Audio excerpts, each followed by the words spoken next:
Buenos días a todos y a todas.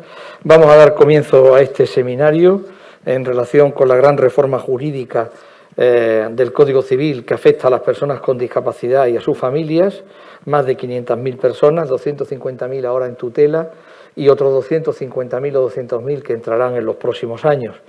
Tenemos aquí hoy a personas del tercer sector, particularmente del voluntariado y de la plataforma del tercer sector de acción social.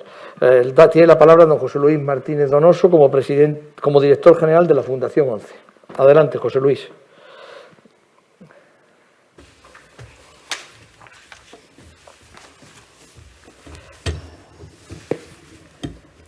Bueno, siempre llevo años, y nunca soy capaz de encender la luz. Pero bueno, no pasa nada. Me arreglaré. Bueno, bienvenida y bienvenidos a todos a este ciclo del seminario webinar Avanzando en los derechos de las personas con discapacidad, donde se aborda el impacto de la reforma legal en materia civil y procesal sobre la capacidad jurídica de las personas con discapacidad. Este tercer seminario, titulado El impacto de la reforma del derecho civil en las organizaciones del tercer sector, dirigido a las organizaciones trabajadores pertenecientes a este tercer sector. Quiero agradecer en este caso, y como vengo haciendo en los anteriores, pues al CERMI, al Consejo General del Notariado, de la Fundación Aequitas, de la Asociación Española de Fundaciones Tutelares y de la organización en este acto, así como la colaboración especial con la plataforma del tercer sector y la plataforma de voluntariado, cuyo presidente nos acompaña. Reforma de enorme calado que como bien saben ustedes, pues estaba desde 1889 y afecta a más de 140 artículos y hasta 8 leyes. Es todo un avance que ha llevado años, pero que afortunadamente estamos en el camino. El avance es, sobre todo, la protección jurídica que, a partir de esta reforma, se le va a dar a las personas con discapacidad y también dar cumplimiento al artículo 12 de la Convención sobre los Derechos de las Personas con Discapacidad. Gran redacción del proyecto de reforma que se inició por el Real Patronato de la Discapacidad, la Comisión de Asuntos Legislativos, y continuó con la Comisión General de Codificación.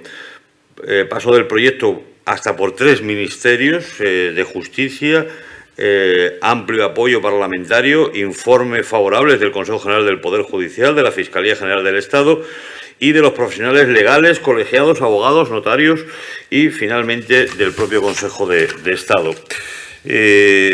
Pasó de un sistema que por todos era sabido paternalista hacia un sistema de apoyos, fomentando el respeto de la autonomía, voluntad, deseos, preferencias y decisiones de las personas con discapacidad, donde las organizaciones del tercer sector jugarán, estamos convencidos, un fundamental papel en el futuro.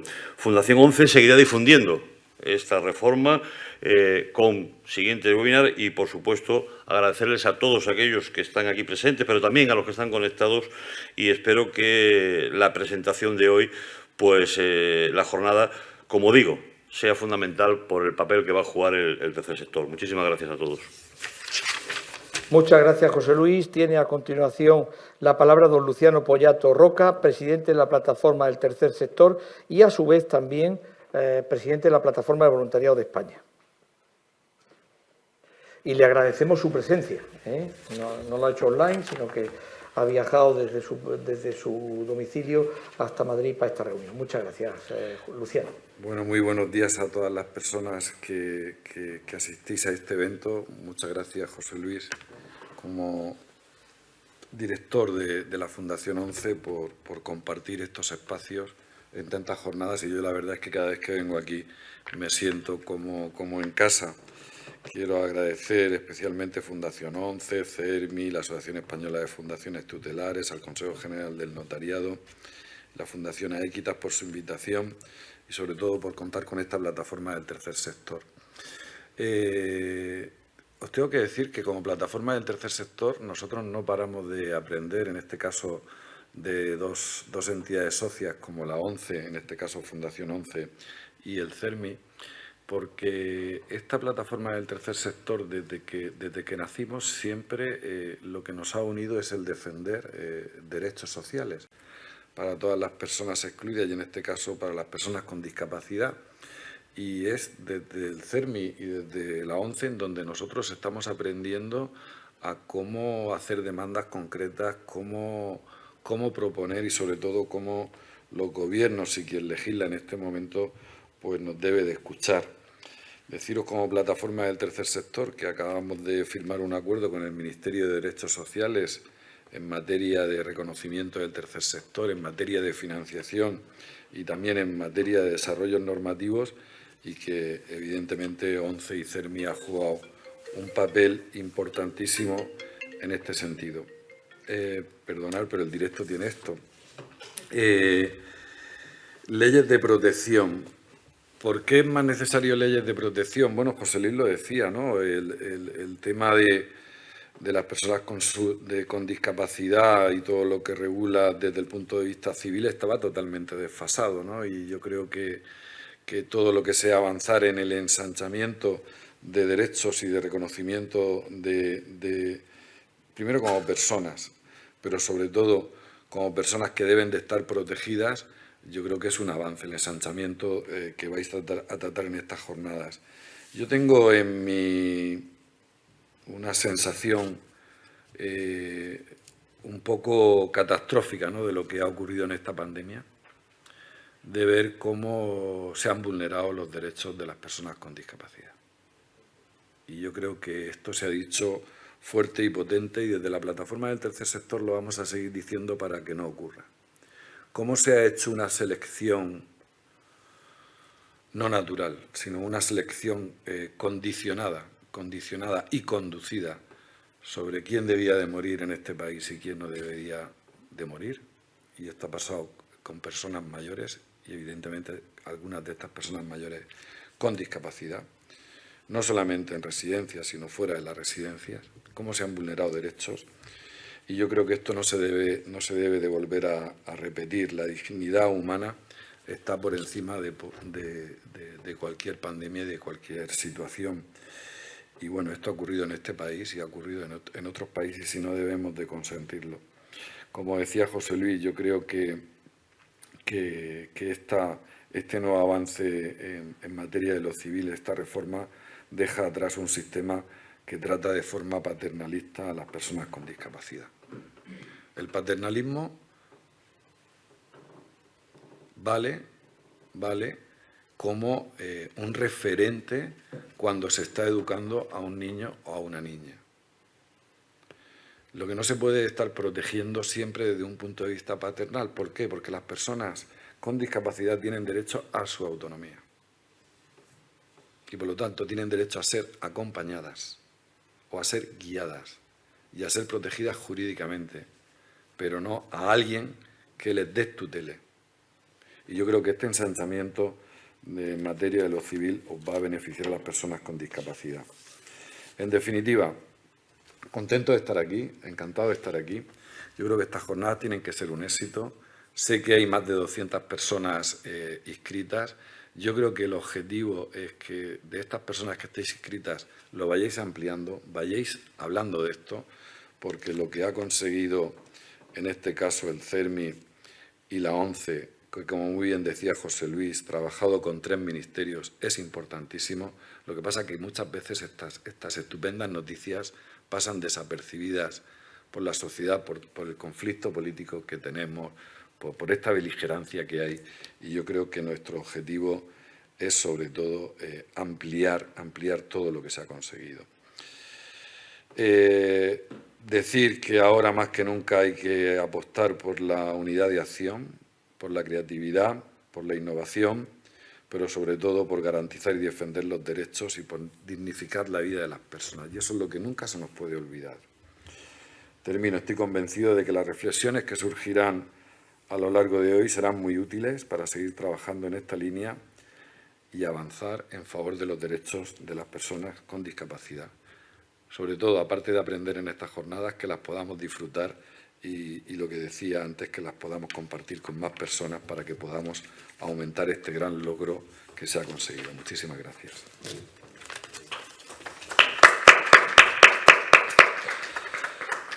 Pues muchísimas gracias, Luciano, por tu presencia y tu aliento. Vamos a seguir peleando, como es propio del Grupo Social 11 y del movimiento social de las organizaciones de personas con discapacidad y sus familias. Quiero reiterar el agradecimiento a las entidades que organizan con Fundación 11, CERMI, Consejo General del Notariado, Fundación Equitas y la Asociación Española de Fundaciones Tutelares, y en especial a la plataforma del tercer sector, así como la colaboración de la plataforma del voluntariado.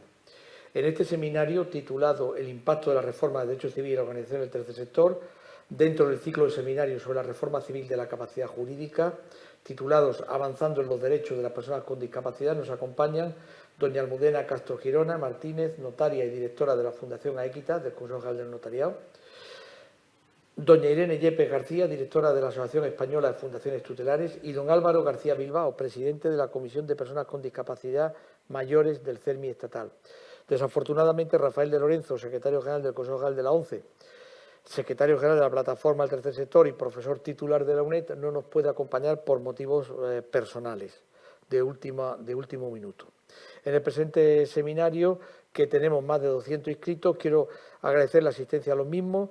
Son mayoritariamente usuarios técnicos y directivos de organizaciones del tercer sector, así como notarios, profesores universitarios, técnicos de las administraciones públicas y trabajadores del sector social. Quiero recordarle a los asistentes al presente seminario que podrán realizar preguntas a los intervinientes a este coloquio desde ahora mismo hasta las 11:40 a través del apartado de preguntas y respuestas de Zoom. Todo ello con el fin de sistematizar las mismas y separarlas por bloques. Gracias por estar aquí y más en el mes de julio. Pero bueno, estaba programado de antelación, la urgencia de la entrada en vigor el 3 de septiembre de la reforma nos llevó a mantener el programa y agradezco sinceramente a todos los presentes online o virtuales. Antes de empezar el seminario, quiero decirles que tenemos un hashtag que es sujetos y no objetos y que podéis dirigiros a él en cuanto os parezca oportuno. El esquema del seminario va a tener varios bloques. El primero es una introducción, otro segundo es sobre la transitoriedad, es decir, cómo entran en vigor paulatinamente las normas. En tercer lugar, los apoyos. En cuarto lugar, preguntas o aplicación de las normas, es decir, cómo se van a aplicar y cómo vemos la situación a nivel de España de estas normas, que por cierto solo la tienen Canadá, Irlanda y España en todo el mundo, y sinceramente probablemente la más atrevida, porque las otras son menos, van a menos, es decir, a un cambio a mitad de profundidad, es decir, mientras que el de aquí va a una profundidad 100%. Vamos a ver si somos capaces de aplicar las normas y no de retorcerlas con interpretaciones torticeras basadas en la anterior legislación. La tutela se ha acabado, no cabe decir que se sustituye por la curatela representativa y punto y que seguimos igual, no es verdad. Las personas con discapacidad tienen derechos, tienen el derecho de decidir por sí mismas, no solo son titulares de derechos, sino que también tienen el derecho a ejercer sus derechos, que esa es una de las claves del ordenamiento jurídico. Y por tanto, en próximos seminarios que hagamos, vamos a traer precisamente a usuarios, a personas que se encuentran en esta situación, para que también nos cuenten un testimonio de vida y un testimonio de cómo ellos han avanzado en la toma de decisiones, y ya no es que una persona por su bien toma una decisión y ellos o ellas no tienen nada que decir al respecto. Así que vamos a dar pues la bienvenida a los ponentes y en primer lugar le preguntamos a Almudena, nuestra querida notaria de referencia desde Barcelona que nos habla, Cataluña, ¿qué supone esta reforma, Almudena, y cuáles son los principios y objetivos en los que se basa la reforma? Muchas gracias. Buenos días, Miguel Ángel. Quisiera saludar, como es lógico, y dar las gracias tanto a José Luis Martínez Donoso como a Luciano Pollato Roca y a todas las entidades que están colaborando. ¿Qué supone esta reforma? Supone la consagración de la dignidad de las personas con discapacidad y ponerlas en pie de igualdad en relación con las demás personas. Se da cumplimiento a esa posibilidad de ejercicio de derechos. Bien decías que ya no cabe la tutela. No cabe la tutela por algo muy sencillo, porque se consagra esa posibilidad de ejercitar derechos por parte de las personas con discapacidad con los apoyos que requieran. Anteriormente teníamos esa construcción de que como había un déficit en relación con la propia persona por razón de discapacidad, el derecho se arrogaba la posibilidad de decir, bueno, la existencia de ese déficit justifica desproveer a la persona de la posibilidad de ejercitar sus derechos y atribuírselo a otro. Eso se ha quedado erradicado por mor de la Convención y más aún por mor de la reforma de nuestro Código Civil, que se basa en la dignidad de todo ser humano, sin distinción alguna. El día que desde nuestra sociedad miremos a las personas con discapacidad, incluyendo a todas, sin fijarnos en la discapacidad, sino como cualquier ser humano, ese día la reforma se habrá hecho plenamente efectiva. Se basa en la autonomía y se basa en la libertad a tomar sus propias decisiones. Bien decías, Miguel Ángel, que se dejaba aparte a la persona con discapacidad y se le atribuía a otro la posibilidad de decidir en su nombre sin tener en cuenta a la propia persona. Ahora el sistema cambia radicalmente, el centro es la persona con discapacidad, que es la que es el sujeto de derecho, y se le deberán de proveer aquellos apoyos y aquellas salvaguardias que sean necesarias para efectivamente permitir a esa persona que se respete su deseo, voluntad y preferencias y que ese ejercicio de derechos sea en condiciones de igualdad. Pues muchísimas gracias. Y ahora le plantearíamos la siguiente pregunta a Álvaro, que es una persona que representa organizaciones de discapacidad de mayores, y que no solo está en el CERMI, sino en la plataforma de mayores y pensionistas de España. ¿Qué supone, Álvaro, pasar de un sistema jurídico de sustitución a uno fundamental de igualdad de los derechos humanos? Te lo quiero preguntar no como jurista. Yo ya sé que tú eres ingeniero de telecomunicaciones, pero es un luchador por los derechos de las personas con discapacidad. ¿Nos quieres decir cómo ves tú, cómo valoras como persona con una discapacidad grave y que has logrado hacer una carrera, trabajar, estar en el Centro Nacional de Referencia de Ayudas Técnicas, etcétera? ¿Cómo ves tú esta situación? Pasar de ser de objetos a sujetos. Muchas gracias, Álvaro.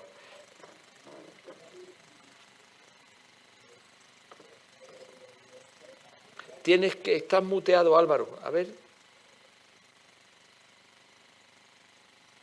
¿Ahora se puede? ¿Ahora se oye? Sí, perfectamente. Perdón.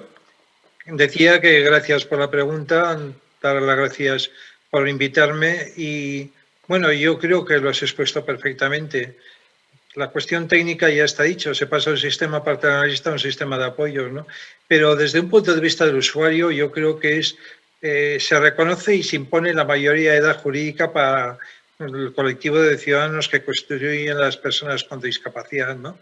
Yo creo que se parte de un sistema que ha habido antes de necesidades, en el cual las personas con discapacidad estábamos de alguna manera semitutelados en el sentido genérico de la palabra, no estricto y jurídico, y se pasa a un sistema en el cual los principios de independencia, participación, dignidad y asistencia están ahí, son necesarios.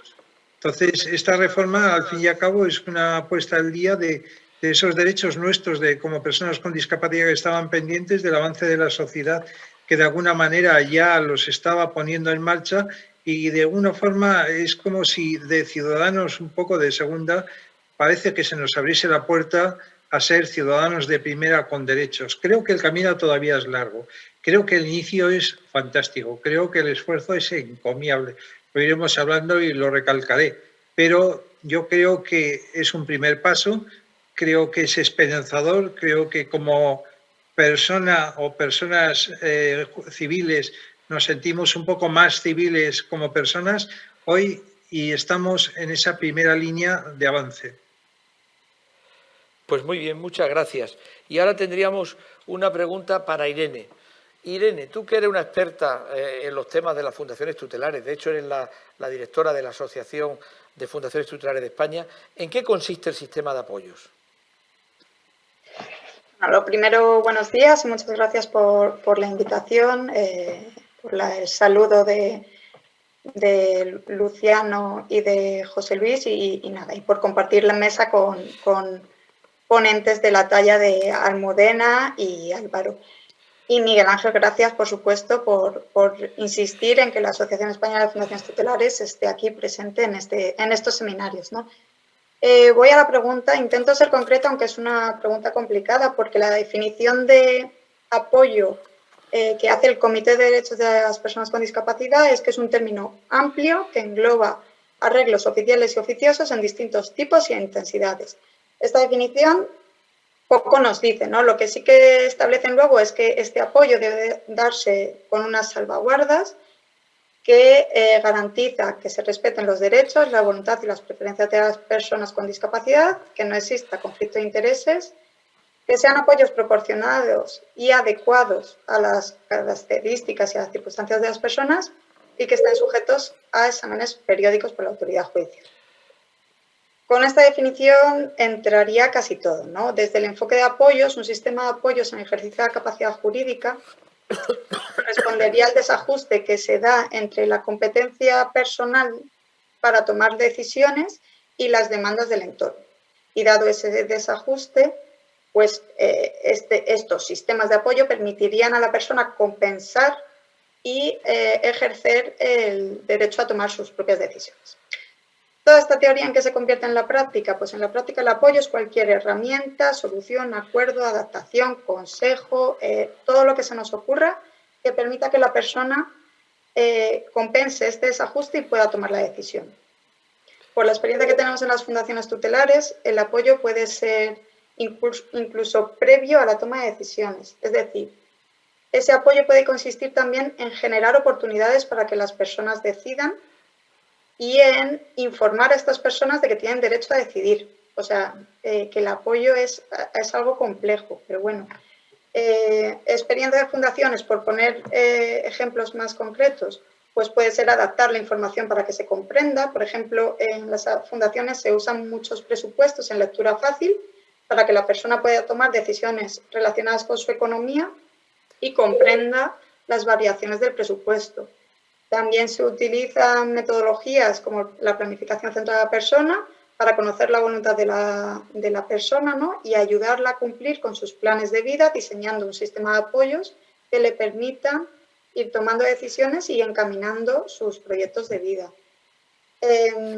Puede ser la división de decisiones complicadas en decisiones más pequeñas. Puede ser también la explicación y anticipación de las consecuencias de las decisiones que tomamos. O sea, al final el apoyo es todo, ¿no? En el caso de personas con grandes necesidades de apoyo, el apoyo puede ser incluso la interpretación de su voluntad. Es decir, en aquellos casos en que la persona no podamos conocer su voluntad, el prestador de apoyos deberá interpretar la voluntad, ¿no? Entonces, bueno, yo creo que un sistema de apoyos es algo complejo, pero que al final el objetivo está claro, que la persona pueda ejercer su derecho a tomar sus propias decisiones y que para ello cuente con todos los recursos que sean necesarios. Y en este sentido, te repregunto, ¿cuántos voluntarios tienen las fundaciones tutelares de España? ¿Y cuántos voluntarios consideras que sería un número óptimo? Nos están oyendo representantes de la plataforma de voluntariado, representantes de la plataforma del tercer sector. Si ellos quisieran cooperar con vosotros, ¿cómo les ayudaríais o les atraeríais? Soy muy directo, son dos preguntas. ¿Cuál es el gap y cómo pueden ayudaros? Pues mira, con la plataforma del voluntariado de España tenemos muy buena relación. Y por supuesto con la PTS también, pero con ellos somos miembros y trabajamos y conocen nuestra realidad. Nuestros voluntarios se caracterizan porque es un voluntariado de persona a persona. Es decir, no es un voluntariado que se organiza en actividades y vas de voluntario, que es una forma de voluntariado social, pues que es muy útil en algunos aspectos, pero en nuestro caso hemos detectado que lo que necesitan las personas es constituir un entorno, unos apoyos naturales, unas amistades, que es lo que ese voluntario tutelar pues va generando con la persona, ¿no? Los voluntarios tutelares que tenemos, ahora mismo tenemos en torno a 650 voluntarios en las 29 fundaciones.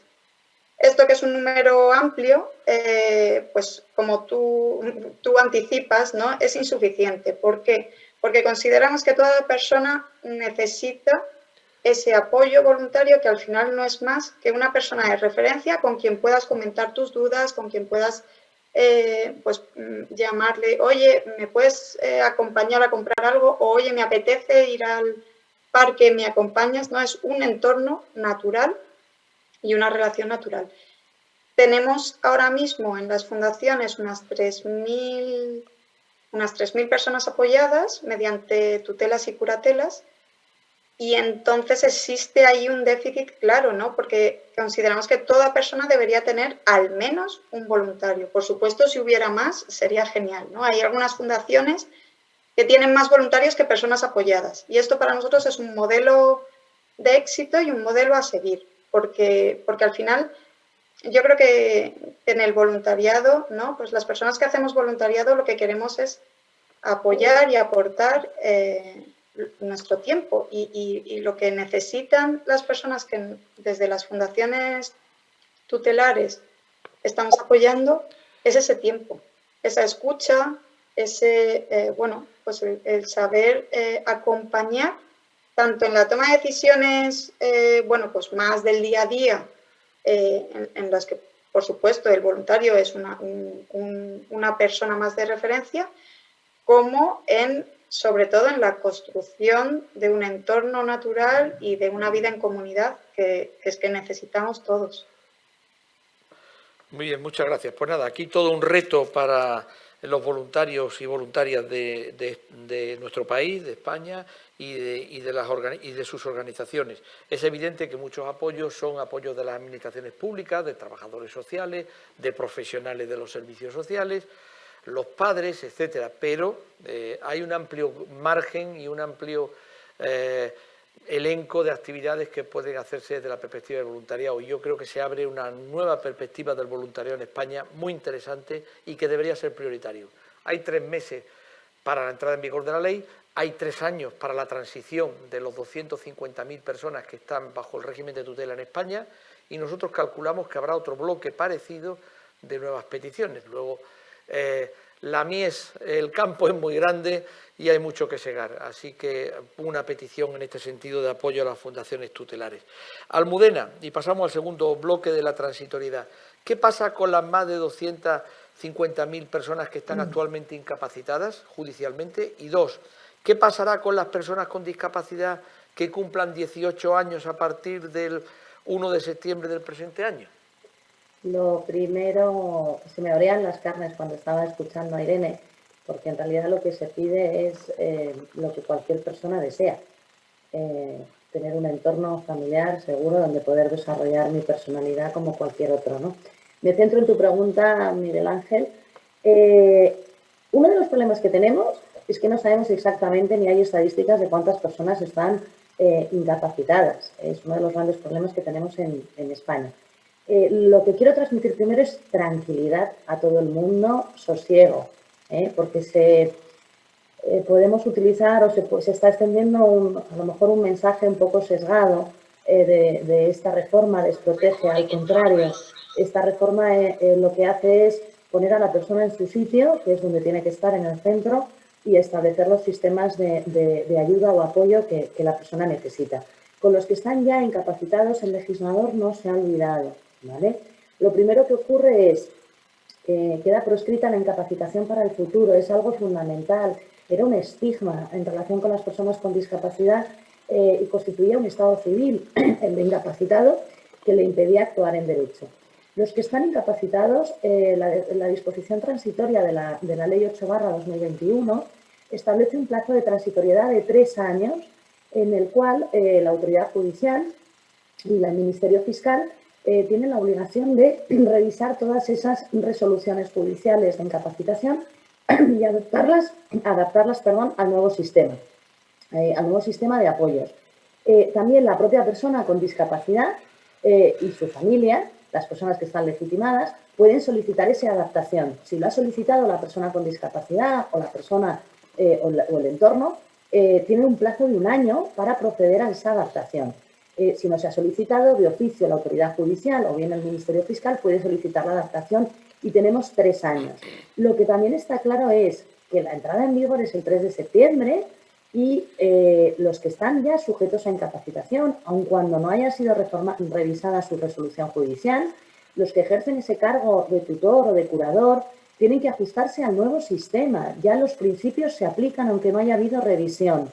Y por otro lado, queda proscrita y prohibida cualquier prohibición de derechos. Es muy importante la labor que tienen ahora la autoridad judicial y el Ministerio Fiscal en esta labor de revisión. También les pedimos desde aquí, en la medida que podemos, ayudas para que puedan poner en marcha toda esta revisión que tienen en ciernes. ¿Y qué pasará con las personas con discapacidad que cumplan 18 años a partir del 1 de septiembre? Que podrán ejercitar sus derechos en condiciones de igualdad. Creo que es algo que es absolutamente fundamental. A partir del 1 de septiembre, como cualquier ciudadano, podrán establecer ese sistema de apoyos, bien por vía notarial o bien por vía judicial, según los casos, y hacerse ese traje a medida que tanto hemos demandado, donde en el centro de la persona, donde en el centro del sistema esté la persona. Quiero mandar, por tanto, ese mensaje de tranquilidad sobre todo a las familias, y me sumo también, Miguel Ángel, a esa posibilidad o a esa necesidad de ayuda por parte del voluntariado, porque al final la existencia de ese referente o esa persona de apoyo es algo fundamental. Los apoyos no los crean los del mundo del derecho, no los vamos a crear ni los jueces ni los notarios, les vamos a dar un trajecito a medida, pero ese trajecito a medida lo crea el mundo social y el mundo que está alrededor de la persona con discapacidad. Creo que a partir del 1 de septiembre esa posibilidad de ejercitar derechos en condiciones de igualdad es una realidad. Pues fenomenal. Y además muy bien la función de los notarios, que se han convertido, no por esta ley, sino ya por precedentes anteriores, y la Fundación Equitas así lo está luchando, que los notarios se convierten en unos asesores o confesores de muchas familias, ¿no?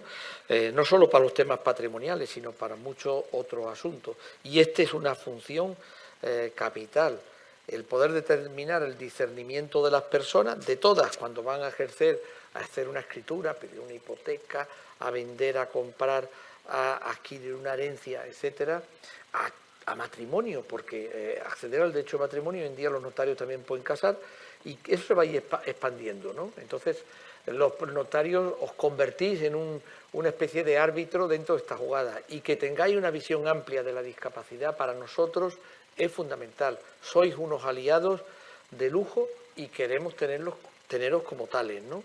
Así que os animo a que sigáis por esta senda. Muchas gracias, Almudena. Gracias, Miguel Ángel. Y ahora quiero hacer una pregunta a Irene. ¿Qué implicaciones jurídicas, económicas y sociales tendrá en la tutela o modificación de esta para las familias o entidades tutelares de las personas actualmente incapacitadas?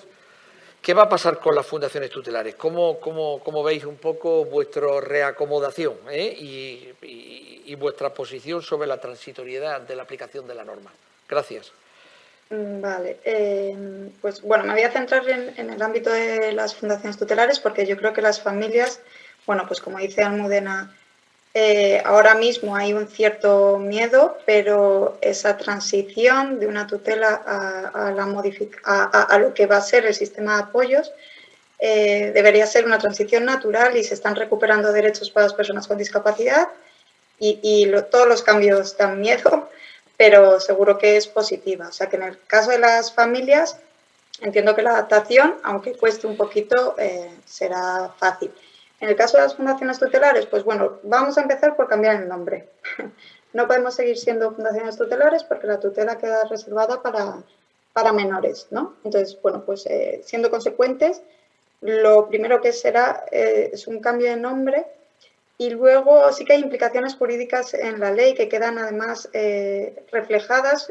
Por ejemplo, una reivindicación histórica de la EFT ha sido que las fundaciones tutelares, las personas jurídicas que prestaban apoyo, no podían ser juez y parte. Esto llevamos años diciéndolo y luchando para que dé constancia, y ahora se ha recogido en el artículo 250, dice exactamente que no podrán ejercer medidas de apoyos quienes mantengan una relación contractual o le presten servicios asistenciales, residenciales o similares a la persona. Yo creo que la experiencia nos ha demostrado que aunque queramos hacer las cosas de la forma más ética y de la mejor forma, por supuesto, yo no pongo en duda la voluntad de quienes prestaban el apoyo, pero sí que es verdad que existía un conflicto de intereses o que se podía llegar a dar, ¿no? Entonces, bueno, pues esta premisa, que se incluye ahora en el artículo 250, afectará a muchas entidades tutelares, no las que están dentro de la asociación, porque estas ya lo venían cumpliendo, pero hay muchas que, además de prestar apoyo en el ejercicio de la capacidad jurídica, prestaban otro tipo de servicios. Y estas tendrán que revisar esas sentencias, esas delegaciones judiciales que tienen y bueno, pues buscar una alternativa.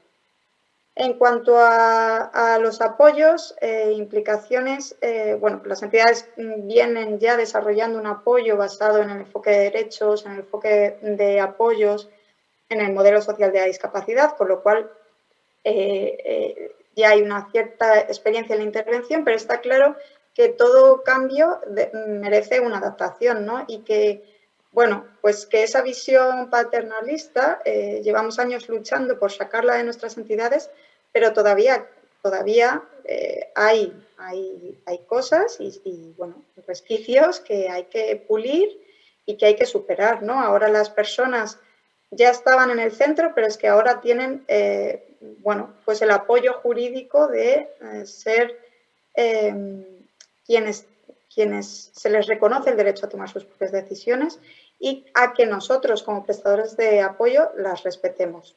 Pasamos de la sustitución al apoyo y esto, por supuesto, va a tener implicaciones a nivel de la intervención, ¿no? Y luego, pues no solo el marco jurídico cambia, ¿no? Es que también, lo decía Luciano, ¿no? Pues tendríamos que haber aprendido de todo lo que ha pasado, de la crisis que hemos vivido y lo que ha quedado en evidencia es que hay modelos que no funcionan, por ejemplo, los modelos residenciales, y hay tendencias que ahora tenemos que unir a este cambio de mentalidad que supone la reforma para seguir avanzando, ¿no? Pues ahí, por ejemplo, Plena Inclusión está haciendo un excelente labor en todo el tema de accesibilidad cognitiva y yo creo que es muy importante incorporarlo a nuestra ley y, bueno, pues también lo hemos hablado con Almudena, también contigo, Miguel Ángel, ¿no? Pues que hay que incorporar la lectura fácil en todos los documentos que desarrollemos. Pues nuevas figuras de apoyo, como la del facilitador, que va a intervenir en los procesos judiciales, bueno, pues habrá que ir incorporando y facilitando a las personas que puedan ser protagonistas de estos procesos y que, por supuesto, los comprendan, ¿no? Y ya por último, por no extenderme más, pues a nivel económico, también lo decía Almudena, ¿no? Yo creo que un cambio de modelo como el que se plantea en la reforma no puede darse si no hay un apoyo económico, tanto al Poder Judicial, que va a tener ahora que efectuar esa revisión de las sentencias en un plazo limitado de tiempo, en 3 años, y que si no se amplía su capacidad, puede darse el caso de que se vean saturados y se hagan algún tipo de, bueno, pues de automatismo o de revisión de sentencias, no con todas las garantías, con hablar con la persona, etcétera. Y queremos que esto no suceda, ¿no? Y aquí yo creo que necesitan ese apoyo. Y luego las entidades tutelares, por supuesto, si estamos optando por un modelo de apoyo que se basa en conocer a la persona, en conocer su voluntad y sus preferencias y en hacer una intervención de persona a persona, no podemos seguir exigiendo o buscando un modelo así con el apoyo económico que actualmente recibimos, porque no será viable y entonces fallará esta aplicación, ¿no? Entonces, bueno, aparte de los voluntarios, pues yo creo que hace falta un poco de compromiso político y de apoyo de la Administración en este caso, tanto a las instituciones públicas que tienen un modelo que necesita evolucionar, ellos incluso mucho más que las entidades privadas, y por supuesto a las entidades privadas que sí lo venían haciendo bien, pero que ahora, bueno, pues en este cauce de la reforma, pues necesitarán un mayor apoyo para seguir ejerciendo. Muchas gracias. Simplemente antes de pasar a Álvaro, quiero que me confirmes a qué fundaciones te refieres cuando dices que pueden tener conflictos de intereses. ¿A las agencias públicas, por ejemplo, como la de la Comunidad de Madrid y de otra índole, que no solo tutelaban o tutelan a una serie de personas con discapacidad, sino que también administran su patrimonio? Ojo, el peligro que eso puede suponer en las actuales circunstancias. ¿O te refieres a fundaciones privadas? Y nos das la pista un poco por actuar, porque yo le voy a lanzar el reto ahora a Álvaro en relación con el CERMI. Muy breve, Vale. por favor, muy breve. Vale, soy breve. No, me refería, en este caso, no me estaba metiendo en las públicas. La administración de patrimonio se hace también desde las entidades privadas, pero siempre que se haga siguiendo la voluntad y preferencia de las personas, se puede hacer. O sea, eso se hace y se hace con todas las garantías. Me refería a otras entidades, por ejemplo, entidades privadas que tienen un servicio residencial donde la persona vive y que además son sus tutores, ¿no? Y se genera un conflicto de intereses porque si esa persona, su voluntad es irse de esa residencia, pues posiblemente el tutor, que tiene un interés en esa persona como residente, pues se le genere el conflicto de intereses, ¿vale? Correcto, correcto. Muy bien, pues le voy a dar la palabra a Álvaro, pero tengo una misma pregunta para Almudena, muy brevemente. Almudena, ayer conocí que, por ejemplo, Aragón está planteándose que en base a su derecho foral esta normativa no se va a aplicar en su territorio, y si empezamos así, pues excluimos media España. Muy brevemente, ¿cuál es tu posición para dar pistas al CERMI, que vendrá a continuación, sobre la actuación en relación con los territorios forales y la no aplicación de esta ley? Porque dicen que van a hacer una ley nueva, pero mientras se hace la ley nueva, peligro, ¿Y qué ley? ¿Y cómo? ¿Me puedes contestar brevemente, por favor? Y ya le estoy lanzando las dos preguntas a Álvaro para ver cómo el CERMI puede moverse en relación con la colisión de intereses en las residencias o en centros asistenciales, incluso en las administraciones públicas, y o sea, la pelea entre el interés general de la administración pública y el interés particular que pueda tener el administrador de una agencia de tutela de una comunidad autónoma, y luego después el tema del derecho foral. Adelante, Almudena. Nos pasa, claro, en España tenemos el sistema plurilegislativo en el ámbito del derecho civil y hay dos comunidades autónomas con derecho especial y regulación propia en esta materia, que son Aragón y Cataluña. Las dos tienen regulación propia. El tema es que cuando hay una norma, cuando hay varios derechos que pueden ser aplicados, se utiliza el criterio de la residencia. Efectivamente, resulta ahora que nos hemos quedado sin carretera porque la ley estatal es la que regula, por ejemplo, el procedimiento en el ámbito judicial, pero el derecho sustantivo, tanto en Cataluña como en Aragón, dice algo distinto de lo que dice el Código Civil que rige en el resto de España.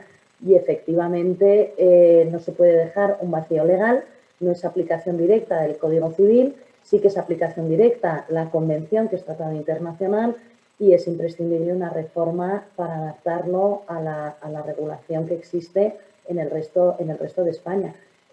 La Comisión de Codificación en Cataluña está en ello y en el ámbito de Aragón me consta, son derechos diferentes.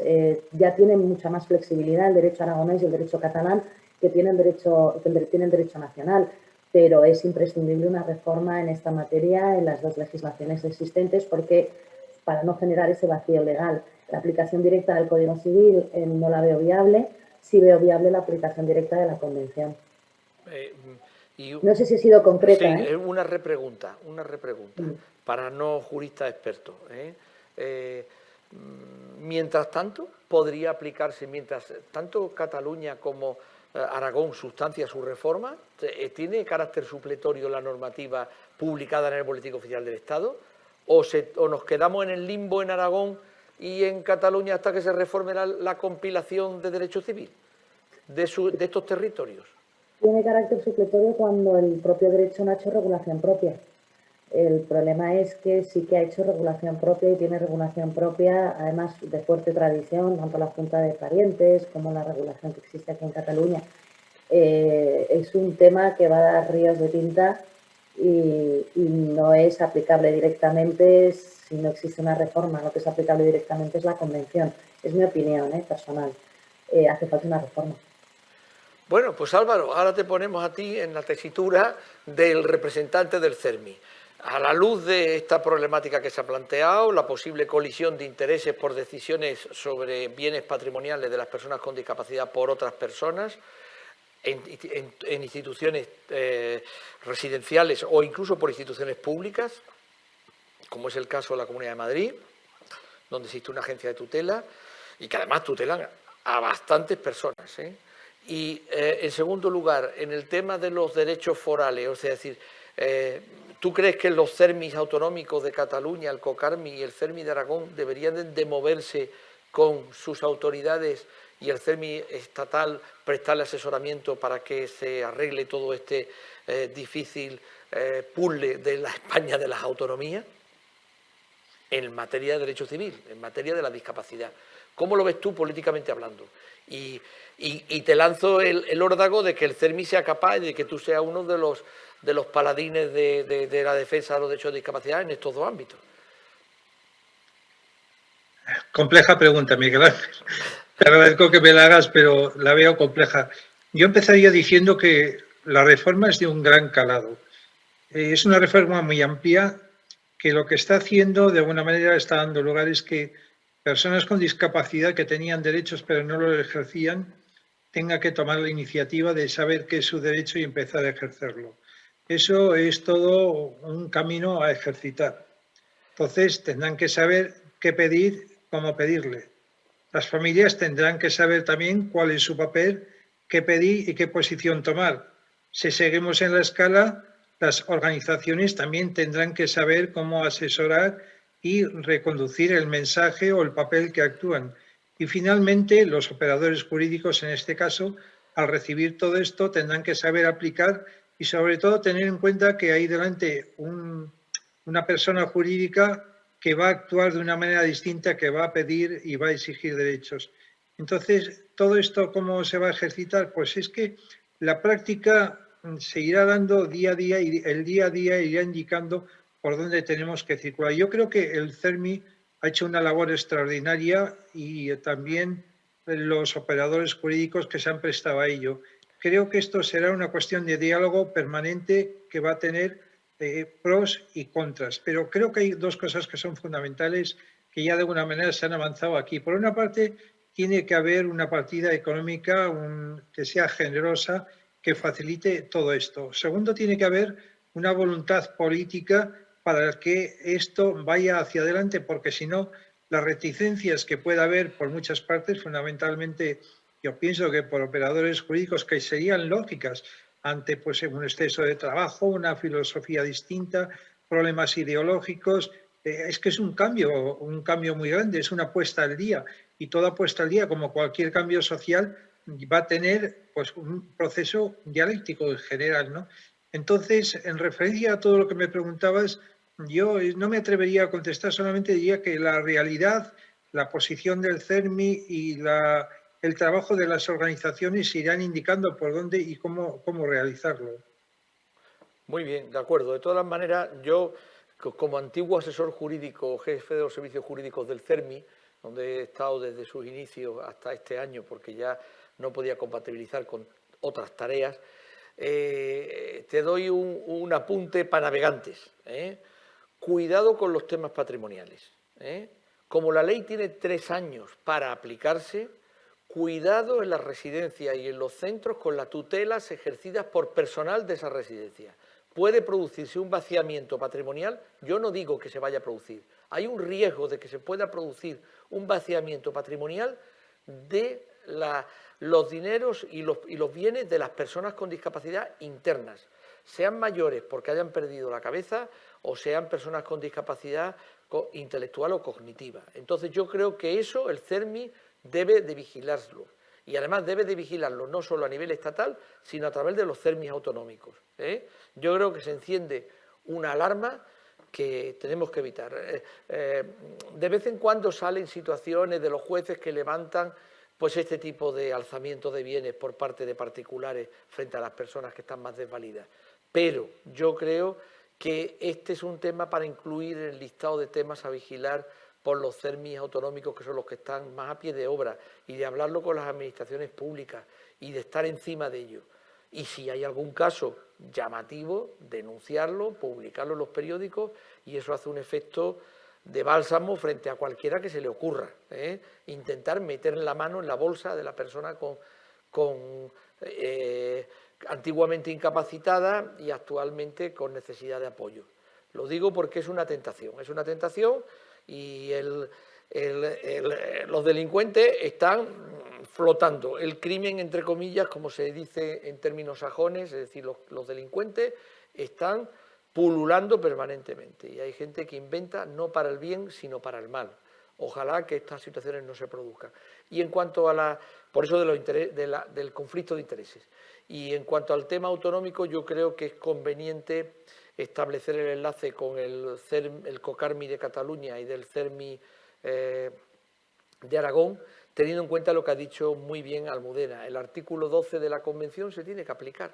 Forma parte del ordenamiento jurídico, ha sido ratificado por España, de acuerdo con la Constitución, artículo 91 y 92 de la Constitución, pues forma parte del ordenamiento interno y, por tanto, sin perjuicio del tiempo que se tomen para producir la reforma legal oportuna, mientras tanto es de aplicación directa ese artículo 12 de la Convención.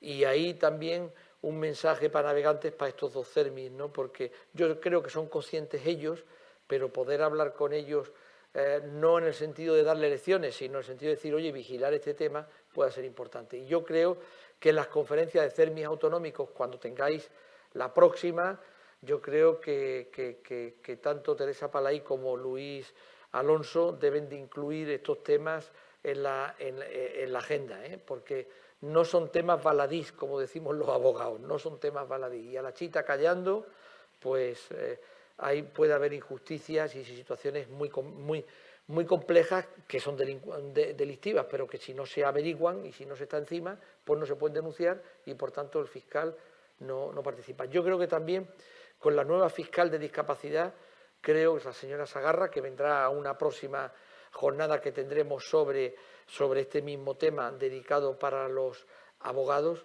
pues yo, al Consejo General de la Abogacía, yo creo sin lugar a dudas que la Fiscalía, hay que dar un aviso a la Fiscalía General del Estado para que la fiscal de discapacidad vigile estos temas, o incluso haga una circular para los fiscales de las provincias. Vuelvo a insistir, ojalá me equivoque, pero ¿qué tiene el dinero? Que se pega al bolsillo, decía mi padre, que en paz descanse, y qué verdad es, qué verdad. El dinero ajeno se pega al bolsillo del propio, y esto no debe ser, ni debemos de caer en la tentación. Perdonadme esta perorata, pero es que esta ventana, habiendo participado en varios seminarios anteriormente, no lo había identificado, y de pronto hoy me acabo de dar cuenta que es un tema capital. Y mira, un participante que es letrado de Seguridad Social, que está con nosotros hoy, señala con la mano diciendo, lleva razón Miguel, cuidado, cuidado. Así que, por favor, extrememos ese celo.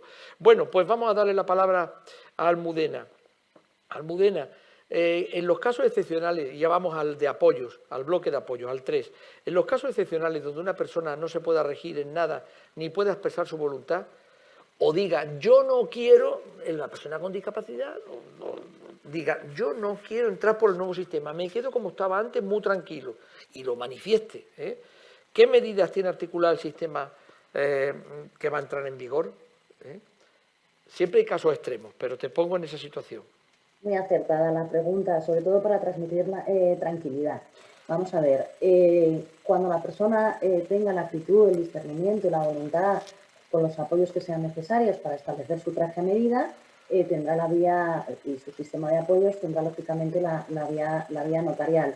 Para esos casos excepcionales, el legislador no se ha olvidado de ellos y señala que cuando, aun habiéndose hecho un esfuerzo considerable, es imposible el reconocer o llegar a conocer esa voluntad de la persona, solo para esos casos excepcionales, habiéndose hecho ese esfuerzo considerable, en este caso sí que estos casos quedan reservados a la autoridad judicial y en estos supuestos sí que será posible una actuación representativa, pero es una medida excepcional.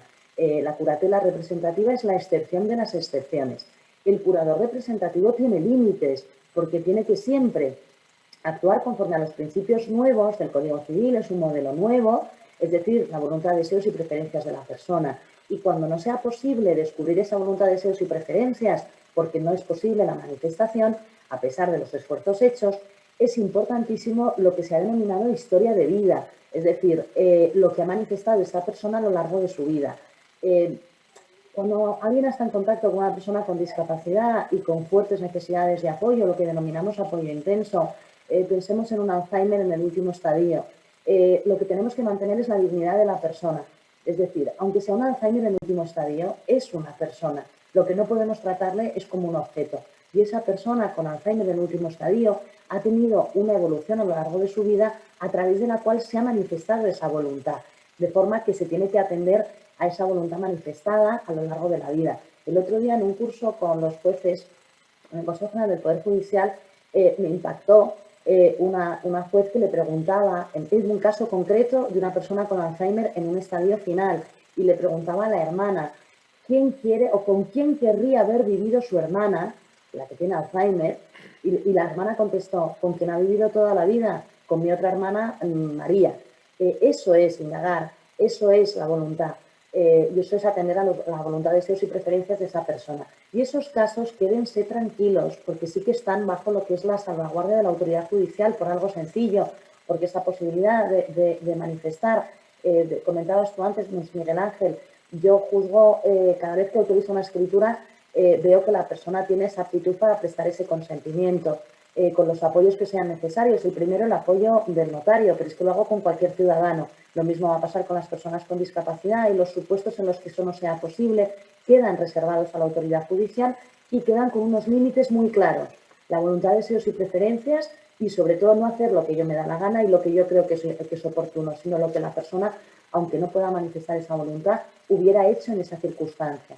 Y queda lógicamente circunscrito a los principios de la Convención. El hecho de que esté sujeta a una curatela representativa no quiere bajo ningún concepto decir que pueda hacer lo que me da la gana, porque entonces no tiene sentido.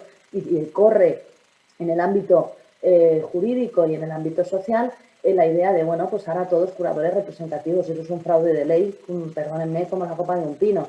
En la medida excepcional, excepcionalísima, no puede convertirse en regla general. Perdón que haya sido tan dura, pero es así. Muy bien, muchísimas gracias. Yo creo que sí que vosotros sois un muro de contención, y lo mismo que cuando veis situaciones de blanqueo de capitales estáis obligados a levantar el tema y a no dejarlo pasar, pues yo creo que con más razón ahora en los próximos 3 años en relación con los temas del tránsito de la tutela al sistema de apoyos, ¿no? Es decir, que si veis situaciones, yo os pediría que, por vuestra especial responsabilidad, si veis transacciones que no están claras, donaciones que tampoco estén claras, etcétera, aunque muchas veces estos temas de situaciones de abuso se dan con las cuentas corrientes. Pero bueno, seguimos adelante y ahora le preguntamos a Irene. Irene, ¿puede sufrir modificaciones en los servicios y prestaciones para las personas con discapacidad? ¿Y cómo verías tú cuáles serían las modificaciones necesarias? Bueno, me queda pensando en lo que comentabas antes, Adelante, adelante. Me da cierto miedo que la gente se quede con la visión de que en estos 3 años se puede hacer cualquier cosa, ¿no? Entonces, bueno, o sea, por desgracia los abusos económicos existen, lo sabemos, por parte de familiares, por desgracia han existido por parte de algunas entidades prestadoras de servicios, pero son una excepción. Espero que no se conviertan en algo más, pero sobre todo quiero transmitir tranquilidad porque creo que el sistema es suficientemente seguro como para que esto no se dé, y se dará en casos excepcionales, pero no en estos 3 años se puede hacer cualquier cosa. Entonces, bueno, simplemente por bajar un poco, que a lo mejor al expresarlo tú, que entiendo tus cautelas y entiendo por dónde tú ibas, pero por transmitir al público una cierta tranquilidad de que la protección sigue estando ahí y que será efectiva, por lo cual, bueno, pues puede ser que sucedan, pero espero que si suceden, pues todo el peso de la ley recaiga sobre ellos. Sí, sí, y un pequeño inciso de rebote, ¿no? o de réplica, y es que además, a instancias de la Fundación Aequitas, del Consejo General del Notariado y del CERMI después, el Código Civil, el Código Penal se modificó. Ya no es posible que un pariente cercano de una persona con discapacidad le pueda desapoderar de sus bienes, porque había, curiosamente, aunque os parezca increíble, hasta hace 4 años, había una situación de no culpabilidad penal. Estaban exonerados los hermanos o los parientes cercanos si se apropiaban de los bienes. Eso ha cambiado. El Código Penal establece claramente, y esto es un avance también que se dio hace unos años, precisamente a instancias de un fiscal, el fiscal Alperi de Alicante, en una jornada, me acuerdo perfectamente, que organizaba el Consejo General de Notariado y Aequitas en el Congreso de los Diputados, y vimos que había una laguna, y esa laguna se corrigió. Hubo una intervención del CERMI y del Consejo General del Notariado y las Cortes rectificaron. El Código Penal ya no establece exoneración alguna para esa apropiación de bienes en el supuesto bienestar de la persona. No. Si hay una apropiación de bienes, es un robo, es un hurto, es un delito. Y por tanto, ojo, que se acabe la historia de que eso no estaba penado. No, lo está y fuertemente. Además, reduplicado para precisamente evitarlo. Así que estoy de acuerdo contigo. Seguimos con la pregunta. Adelante. Sí, no, lo que me preguntabas es si pueden sufrir modificaciones los servicios y prestaciones a las personas con discapacidad. En términos generales, yo creo que deberían sufrir modificaciones en cuanto a que se reconoce el derecho a decidir de estas personas sobre sus propias vidas y a que sus decisiones sean respetadas. Porque antes, muchas veces es sí, tú tienes derecho a decidir, pero bueno, yo luego hago lo que yo estimo oportuno, ¿no? Entonces, creo que en este sentido, la reforma es un cambio de mentalidad, no es solo un cambio jurídico, es un cambio de mentalidad, es un cambio de enfoque hacia la discapacidad y es un reconocimiento de derechos. Por tanto, todos los servicios y prestaciones dedicadas a las personas con discapacidad deberían incorporar este cambio en su quehacer y aplicarlo, ¿no? Entonces, esto es lo que comentaba antes con las fundaciones tutelares, que incluso trabajando ya bajo este modelo pueden quedar, pues ciertas prácticas que todavía sean paternalistas, pues si eso se da en fundaciones que ya teníamos el modelo implantado, el chip, pues te aseguro que en otras se da aún más, ¿no? Entonces, bueno, yo creo que deben sufrir modificaciones, pero no en cuanto a... O sea, no me voy a meter en si esto supone una modificación de prestaciones, sino un cambio de mentalidad, ¿no? Y por todos los cambios que estamos sufriendo a nivel social, a nivel económico, a nivel de modelos que no funcionan, pues que estamos abocados a que los servicios y prestaciones dedicados a las personas con discapacidad cambien hacia unos apoyos comunitarios, hacia unos modelos de desinstitucionalización y hacia una inclusión, que es lo que necesitamos. Muy bien, muchas gracias. Almudena, ¿qué limitaciones o dificultades se prevén para el apoyo de las personas en el ejercicio de su capacidad jurídica? ¿Vosotros estáis viendo algo en vuestros despachos notariales? Tú, como experta en derecho de la discapacidad, ¿cómo lo ves? A ver, ¿qué limitaciones jurídicas, sociales? De toda índole, de toda índole. Desde mi punto de vista, las limitaciones jurídicas, yo lo que percibo como mundo del derecho es que no ha calado todavía en la sociedad y en algunos operadores jurídicos la realidad de lo que dice no solo la Convención, es que lo dice ya nuestro Código Civil. Entonces, cualquier limitación al ejercicio de la capacidad de un derecho basada, por ejemplo, en algo como el género, hoy nos parecería una barbaridad. Pero no puedo olvidar que es que en el año 75 se suprimió la licencia marital de la mujer, es decir, la mujer no tenía esa capacidad de actuar en derecho y se suprimió la necesidad de ir acompañada siempre por parte del padre o el marido, ¿no?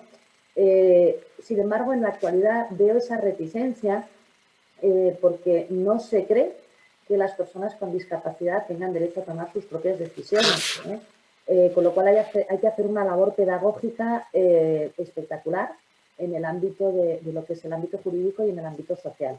Veo también la idea de que se va a despatrimonializar a las personas con discapacidad y que se les va a engañar. Vamos a ver, el sistema de la incapacitación no protege a la persona con discapacidad. Lo que hace es dejarla en margen y que no tenga la posibilidad de actuar por sí misma. Todos conocemos casos de despatrimonialización o, por desgracia, de abusos en relación con personas que habían estado sujetas a tutela. Lo que supone es poner a las personas en pie de igualdad como con cualquier persona y con cualquier ciudadano. Lógicamente, si hay actuaciones indebidas o en la existencia de abusos, tendrá que ponerse en marcha todo el aparato que se pone como con cualquier ciudadano. Reflexionando lo que decías anteriormente, quizás habría que plantearse la existencia de un régimen especial de responsabilidad en relación con las personas que prestan apoyo. Yo lo lanzo ahí, pues ya que es necesario establecerlo. Limitaciones que veo también, eso son limitaciones o barreras jurídicas que son barreras actitudinales por parte de todos los operadores jurídicos, ¿no? Nos va a llevar muchísimo más trabajo a todos, absolutamente a todos, al ámbito notarial, al ámbito judicial. Lo que nos hacen falta a lo mejor o limitaciones son medios. No pienso en los juzgados especializados, por ejemplo, que tienen que hacer todas las reformas de estos 3 años. Pienso también en los juzgados de primera instancia de instrucción. Los juzgados de primera instancia de instrucción de poblaciones llevan todos los temas, ya sea penal, civil, absolutamente todos. Entonces, van a tener un problema de medios y de tiempo. Pero fundamentalmente yo creo que le tenemos que dar tiempo a esta reforma y a que se aplique. Las barreras actitudinales las podemos hacer o las podemos eliminar con pedagogía y los medios humanos pues nos tienen que ayudar a que sean posibles, ponerlos tanto al ámbito de la autoridad notarial como al ámbito de la autoridad judicial y sobre todo al ámbito del tercer sector. Las entidades sociales necesitan medios para que efectivamente estos apoyos se lleven a cabo. Muy bien, y ahora para Álvaro. ¿Sobre qué sectores de la discapacidad o personas específicas incidirá especialmente esta reforma según tu experiencia? ¿A quién crees tú que le afectará más?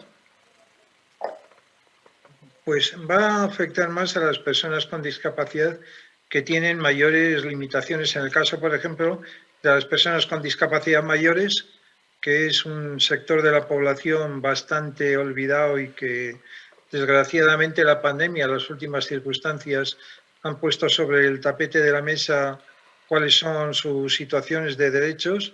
Yo creo que ahí esta reforma puede beneficiar bastante. Y también otros sectores de personas con discapacidad que, como digo, tengan grandes limitaciones y no han podido ser responsables de tomar sus propias decisiones. Yo creo que las cuestiones actuales, como ya se ha avanzado, del empoderamiento, esa filosofía que ya está ahí presente y después el hecho de tener en cuenta lo que desean las personas, creo que es un factor muy importante a tener en cuenta. Muy bien, muchas gracias. Y ahora Irene, que le lanzo 3 preguntas. ¿Quiénes, en relación con las entidades tutelares, quiénes proporcionarán los apoyos en entidades tutelares que prestan los servicios de atención directa a las personas usuarias con discapacidad? 1. 2. ¿Qué sistemas de apoyo se ofrecen actualmente desde las entidades tutelares? 3. ¿Cómo ampliar la red de figuras de apoyo para implantar un modelo comunitario? A ver, vamos a ver. La primera hacía referencia a quién presta el apoyo, ¿no? En las fundaciones tutelares, por lo menos en las que yo represento, el apoyo siempre se presta con una persona de referencia. Es decir, no ejercemos y además estamos en contra de esa tutela administrativa que se hacía y espero que se corrija en el futuro, en el que la persona estaba tutelada y simplemente era un expediente y, bueno, pues a veces te llamaban por teléfono o simplemente se tramitaban tus decisiones a través de un ordenador y sin que tú pudieras hablar con alguien, ¿no? En las fundaciones tutelares de nuestra red, el apoyo lo presta una persona de referencia y un equipo profesional multidisciplinar, ¿no? Está el ámbito social, que en donde hay referentes y auxiliares de tutela, está el ámbito jurídico y está el ámbito administrativo. Estos son equipos de apoyo a la persona y aunque la persona sí que es verdad que tiene una persona de referencia a quien puede llamar, con quien tiene más contacto, con quien tiene más confianza, bueno, pues el trabajo, obviamente, el trabajo para apoyar y acompañar a una persona a hacer su plan de vida tiene distintas vertientes, ¿no? La jurídica, la social y la administrativa, y por tanto se hace de manera coordinada. En cuanto a los servicios que ofrecen las entidades tutelares, pues ahora mismo los cargos que tienen encomendados por resolución judicial son sobre todo tutelas y curatelas. De las 3.000 personas que hablaba anteriormente que apoyamos desde la red, el 80% son tutelas, el 83%, el 16% son curatelas y 1% de otras figuras de protección, como son la defensa judicial, la administración patrimonial, etc. Estas figuras son residuales de momento. No sé si con la reforma tendrán un nuevo papel, pero hasta ahora pues la mayoría de las personas, aunque creemos que por resoluciones injustas en muchos casos, estaban bajo tutela. A partir de ahora pues se seguirá prestando apoyo a través de la curatela, a través de la defensa judicial. Sobre la guarda de hecho hay distintas versiones y tendremos que ver cómo se interpreta esta figura y cómo se aplica, porque podrían darse casos, yo creo que excepcionales, en los que una fundación tutelar podría ser incluso un guardador de hecho y luego pues lo que tenemos es un servicio de acceso a las fundaciones, que es lo que llamamos pretutela. Hasta ahora se hacía con las familias, sobre todo, también se implicaba la persona, pero al final era iniciativa de las familias que iban a la entidad tutelar y que, bueno, pues querían solucionar el apoyo futuro cuando faltasen los apoyos naturales, ¿no? En este caso, con la reforma, este servicio sigue existiendo. Las fundaciones tienen un servicio de pretutela a las que las familias pueden recurrir, pero tendrá que contar siempre con la persona. Es decir, el acuerdo de un apoyo futuro se hará con la persona, en función de sus voluntades, sus preferencias. Lo que sí que es una puerta de acceso en el que la persona conoce la entidad, va creando una relación de confianza y si finalmente decide que esa fundación le puede dar los apoyos, pues podrá tenerlos en el futuro, ya sea una medida voluntaria a través bueno, pues del notariado o con una medida judicial, si es que es lo que corresponde. Y la tercera pregunta, no me acuerdo cuál era, la verdad. Sí, no me extraña, no te preocupes. ¿Cómo ampliar la red de figuras de apoyo para implantar un modelo comunitario? Vale, pues mira, aquí voy a volver y siguiendo el hilo de lo que lanzabas tú al inicio, a los voluntarios tutelares. O sea, yo creo que obviamente esto es un cambio en el marco jurídico. Las fundaciones, las familias haremos todo lo posible por facilitar el ejercicio de la capacidad jurídica a las personas con discapacidad, pero si no cambia la sociedad, si no cambian los modelos actuales de atención a la discapacidad, no vamos a poder hacer nada o nada más de lo que ya veníamos haciendo en la comunidad, ¿no? Pero aquí, para nosotros sí que es importante ese papel que hace el voluntariado tutelar, porque es un papel que hasta ahora pues genera ese acercamiento de la persona a la comunidad, hace que la persona con discapacidad haga uso de los recursos comunitarios, comparta espacios comunitarios, bueno, pues se relacione. También las fundaciones, muchas veces cuando la gente vive de forma autónoma, pues lo que hacemos es generar una red de apoyos en el barrio y bueno, pues ayudamos a crear esa red de apoyos. Pero eso es verdad que todavía es complicado, que tienen que cambiar los modelos y que necesitamos más voluntarios tutelares para que cada vez sea más común esa presencia, ¿no?, de estas personas en la comunidad. Muy bien, muchas gracias. Y ahora para Almudena, no tanto como notaria, sino como directora gerente de la Fundación Aéquita y, por tanto, parte del tercer sector. Almudena, la ley establece un régimen de colaboración entre la Administración de Justicia y las entidades del tercer sector de acción social. ¿Qué tipo de colaboraciones crees tú que pueden prestarse para la puesta en marcha y para la implantación de este nuevo sistema de apoyos? Gracias, Miguel Ángel. Yo creo que es fundamental, lo ha comentado, creo que ha sido Álvaro, la actuación conjunta y unida a partir de ahora. Por ejemplo, un reflejo es el convenio que se celebró entre el PERMI, la Fundación ONCE, el Consejo General del Notariado y la Fundación Equitas para poner en marcha esta actuación conjunta.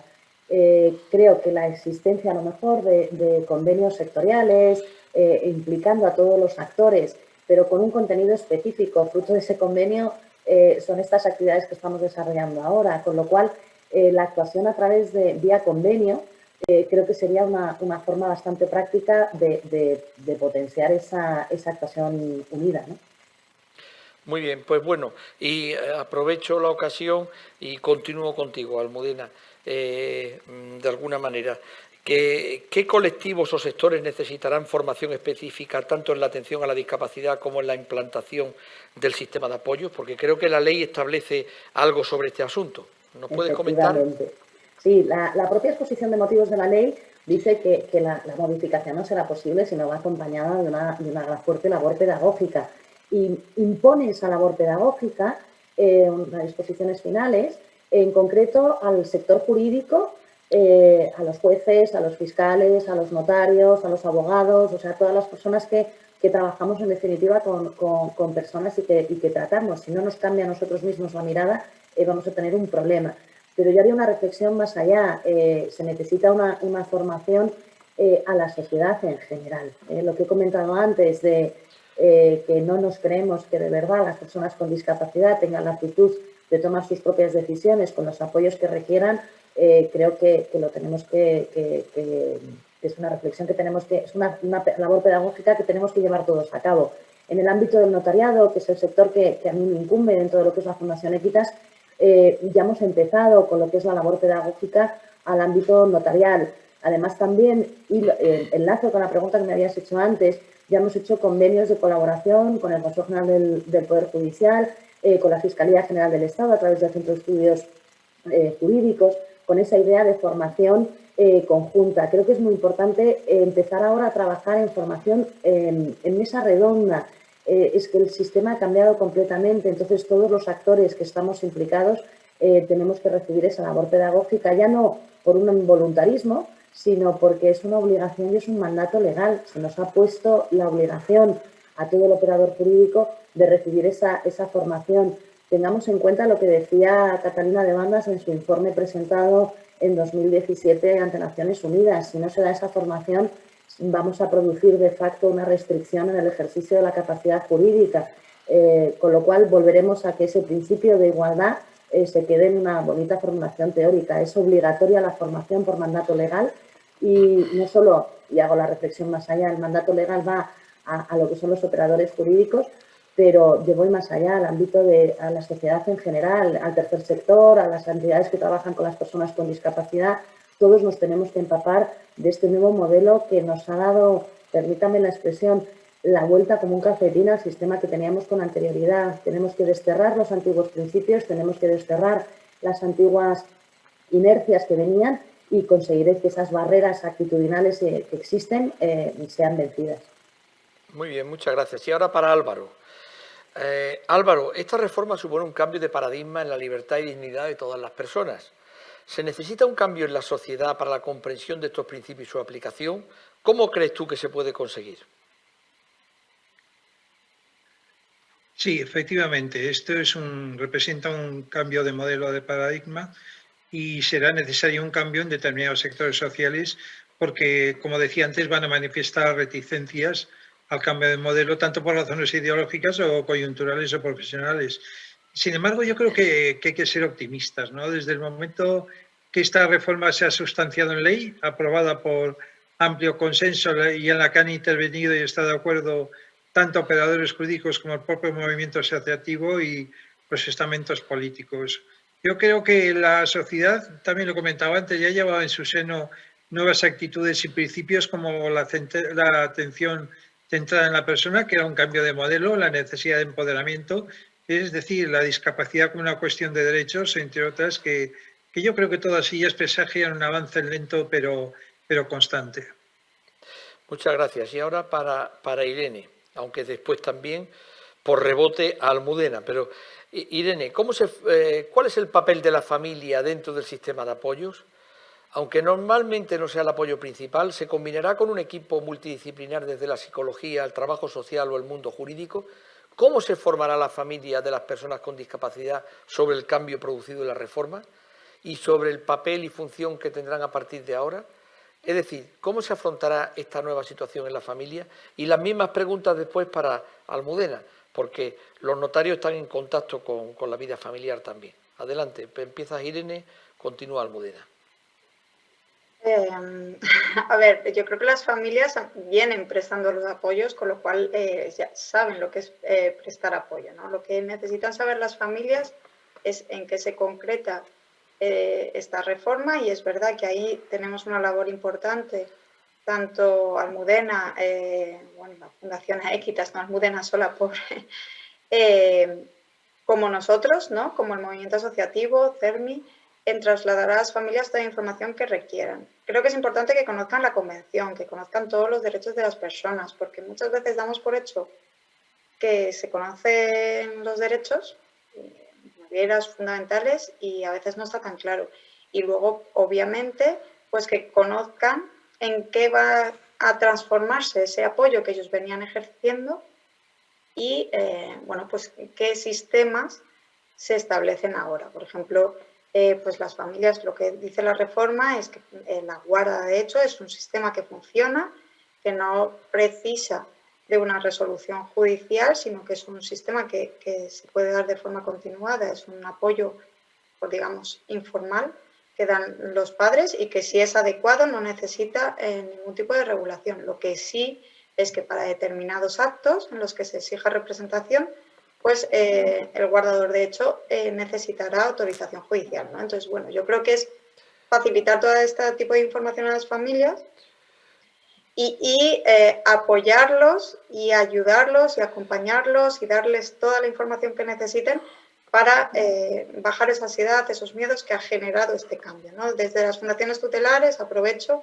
para decir que hay unos servicios de información y orientación que ahora mismo están centrados en informar a las familias sobre la reforma y que a los que pueden recurrir. Todo el movimiento asociativo está volcado con dar información sobre esta reforma. Nosotros mismos estamos adaptando, por ejemplo, la lectura fácil. Yo voy a hacer aquí un inciso, es que la lectura fácil no es solo para las personas con discapacidad. Es que la lectura fácil puede ser una herramienta muy adecuada para trasladar a las familias todos los cambios que se están produciendo. Nosotros, por ejemplo, en la asociación hemos adaptado recientemente los artículos, la reforma, la parte de la reforma que modifica el Código Civil. Todo ese articulado lo hemos pasado a lectura fácil, lo que convierte un texto jurídico, muchas veces pues nos cuesta a los que no somos del mundo jurídico, pues esté simplificado y sea accesible para todo el mundo. Entonces, bueno, yo creo que ahí tenemos mucho trabajo que hacer, pero que no vamos a enseñar a las familias a cómo apoyar. Ellos ya saben lo que tienen que hacer, saben que ahora lo que prima a lo mejor es esa superación del paternalismo, que yo entiendo que puede costar en algunos casos, pero que hay que superarlo, apostar por los derechos de sus hijos, de sus hijas, por la posibilidad de que tomen decisiones, y que para ello pues estas familias ofrezcan todos los apoyos necesarios. Muy bien, Almudena, brevemente, y damos paso luego a las preguntas, que hay pocas, pero algunas. Adelante. Yo creo que hay que hacer una labor de información. Información a las familias para lo que decía Irene, ¿no? Sosegar y tranquilizar, y sobre todo que sepan qué significa este sistema. Yo quisiera poner de manifiesto, por ejemplo, un caso concreto que a partir del 3 de septiembre se va a dar. Muchas de las incapacitaciones que se han dado en nuestro país han sido o bien por pedir una prestación social o por tener un lugar en una residencia. Parece mentira, pero se ha seguido dando. Y voy a poner otro caso concreto que atañe, por ejemplo, al ámbito notarial, porque fallecía el padre o la madre de una persona con discapacidad. y automáticamente se le sometía a ese procedimiento de incapacitación y se le desproveía de esa posibilidad de actuar. Bueno, pues a partir de ahora, como consecuencia de un solo acto jurídico, no va a ser necesaria esa incapacitación. Lo que se le va a tener es que prestar apoyo para ese acto jurídico. Y pongo un ejemplo. Se acude el viudo o la viuda juntamente con los hijos, la persona con discapacidad, se le prestan los apoyos necesarios, se explica cómo es el reparto de los bienes, las consecuencias que tiene, esa persona podrá ejercitar su derecho de aceptar la herencia y heredar con toda absoluta normalidad. Esa labor de pedagogía en las familias la hacemos continuamente, ya no solo a través de la Fundación, que estamos atendiendo a un montón de peticiones que nos llegan por parte de todas las asociaciones, juntamente con vosotros que nos estáis ayudando. O sea, es que lo que decía antes, lo actuamos en conjunto, o yo creo que sinceramente estamos muertos porque no se llega, ¿no? Pero a día, en el día a día, esa labor pedagógica la hago con cualquier ciudadano, que eso es lo que quiero remarcar. A mí nadie me viene a pedir cuando quiera hacer testamento ni una cautela Socini, ni una sustitución fideicomisaria, ni un censo vitalicio, por decir algunas palabrejas que se van a quedar ustedes todos diciendo que está diciendo esta señora. A mí lo que me viene la persona es decir, mire, yo lo que quiero es que este bien pase a esta persona y después cuando fallezca pase al otro. O yo lo que quiero es, por ejemplo, proteger todo lo que pueda a mi marido, a mi mujer, a mi pareja y después ya a los hijos. Entonces, esos anhelos los vamos recibiendo y le vamos dando forma jurídica y damos formación e información. A día de hoy, hay veces que pasan en los despachos la típica persona que dice, no, es que mi madre no se entera de nada. Mi contestación es, pues tiene usted un problema, porque si su madre no se entera de nada, no vamos a poder hacer nada. Así que abandone usted la sala, quédese tranquila, me quedo charlando tranquilamente con la madre, por esa visión paternalista de como mi madre ya no puede, pues ella no se entera, ¿no? Y a esa persona que la gente dice que no se entera de nada, después de recibir el apoyo institucional del notario que se le presta a cualquier ciudadano, lógicamente la persona no es que no se entere, es que se entera, comprende, quiere y hace. Con lo cual, ese es el cambio fundamental. Entonces, en relación con las familias, es el apoyo natural. Está clarísimo que es el apoyo natural y el entorno natural. Hay que dar una labor de información y difusión y luego a través de las 3.000 notarías que hay en España, esa labor de información y difusión al caso concreto se dará por parte de cualquiera de los notarios que estamos al frente de ellas. Muy bien, pues vamos a dar paso a las preguntas que han planteado los participantes en este seminario. Lo voy a dividir en dos bloques. Primero el de apoyos y recursos, que es la que tiene más propuestas. Francisco Hidalgo, las voy a leer todas y luego después las contestáis conforme os parezca y os pido brevedad en la contestación. Francisco Hidalgo, en este momento las personas con discapacidad están en la residencia o en los centros ocupacionales que la Administración les asigna, sin que ellos puedan decir nada. ¿A partir del 3 de septiembre podrán elegir lo que quieren? Otra, María Dolores Santana. Me gustaría preguntarle si con el nuevo sistema la persona que preste el apoyo, principalmente una curatela de representación, si fuesen los progenitores, ¿podrán plasmar en su testamento sus deseos sobre quién debería ser la próxima persona que ejerza esa curatela sobre su hijo o su hija, o cómo se venía haciendo en el sistema anterior con el nombramiento de tutores en testamento? Julián Jiménez. Para las personas con discapacidad intelectual grave, ¿en serio los apoyos son la interpretación de su voluntad? Todo esto está genial para algunas personas con discapacidad, pero los que no pueden decidir van a quedar a merced de no sé muy bien de qué. Y Laura Sánchez, finalmente, ¿quién va a explicar a las personas que están integradas en hospitales psiquiátricos, penitenciarios y están tutelados o tuteladas, que ahora pueden ejercitar sus derechos de manera diferente, que ahora se les tendrán que tener más en cuenta sus derechos y apoyos necesarios? Empieza Almudena y continúa Irene y Álvaro si quieren decir algo. A mí me gustaría hacer referencia a dos en concreto. Venga, muy bien, adelante. Jurídico, que es la relativa a la curatela y a los casos graves. Vamos a ver, nos tenemos que tener claro que lo primero son los apoyos voluntarios. Y una vez que no haya apoyos voluntarios, entonces sí que pueden ser apoyos judiciales y que además pueden coexistir.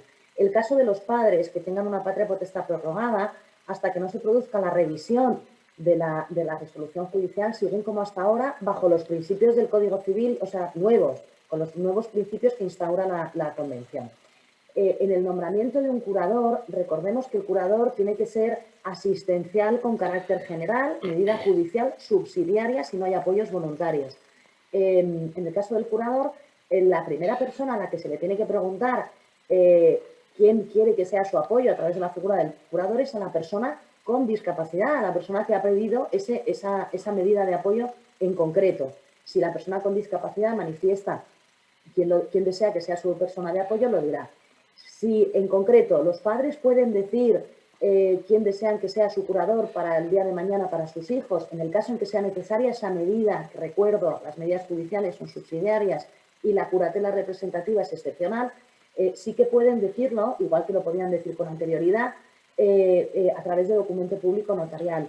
En este caso, lo que yo digo, o lo que recomiendo mejor, es no se limiten solo a decir quién quieren que se presten los apoyos, sino que establezcan, porque me imagino que para esos supuestos serán los casos en los que la propia persona con discapacidad tiene más dificultades y necesita más apoyo intenso, que se dediquen a establecer la voluntad, deseos y preferencias de la persona, porque dado que ellos han convivido con esa persona durante toda su vida, son los que mejor conocen esa voluntad y deseos y preferencias de la persona.